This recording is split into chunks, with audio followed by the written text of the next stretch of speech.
Sic semper tyrannis.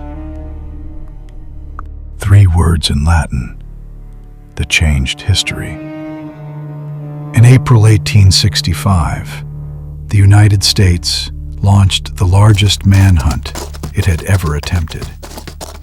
More than 10,000 federal troops, detectives, and cavalry units were mobilized across multiple states, not to capture an army, but to find one man. The nation was in mourning. The war was over, and the assassin of the president was still free. John Wilkes Booth did not flee a crime scene. He fled a country in grief and triggered a pursuit meant to prove that even in peace, the state would not hesitate to hunt. On the night of April 14th, 1865, Washington believed the long national ordeal had ended. Confederate armies had surrendered days earlier. Crowds filled the streets. President Abraham Lincoln attended a performance at Ford's Theater.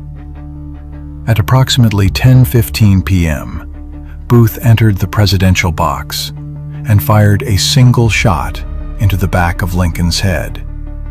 He escaped within seconds. Lincoln died the following morning. Speaking privately in the hours after Lincoln's death, Secretary of War Edwin Stanton delivered a line that would frame the pursuit to come. Now he belongs to the ages. Booth was already gone.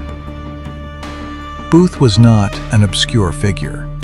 He was a well-known actor from a prominent theatrical family, familiar to audiences across the country. Privately, he was a committed Confederate sympathizer who believed Lincoln's death could destabilize the Union victory. The collapse of the Confederacy forced a final decision. After the assassination, Booth fled on horseback through Washington, crossing the Navy Yard Bridge into Maryland. Guards, unaware of Lincoln's condition, allowed him to pass. Within hours, federal authorities realized the magnitude of the error. Telegraph lines carried Booth's description nationwide. Roads were sealed. Ferries were watched. A reward totaling up to $100,000 was offered for Booth and his accomplices, dead or alive. Booth was injured during his escape. While riding through Maryland, he fell from his horse and fractured his leg.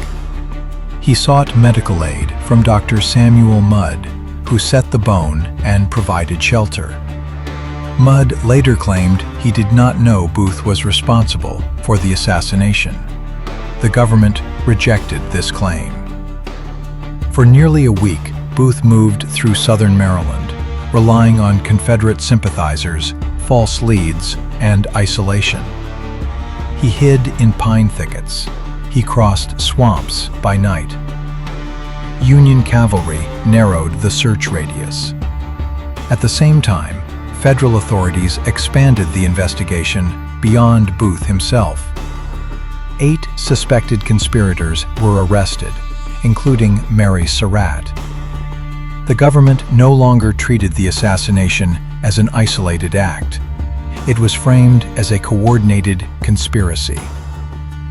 On April 24th, Booth crossed the Potomac River into Virginia, believing he would find refuge among former Confederate soldiers.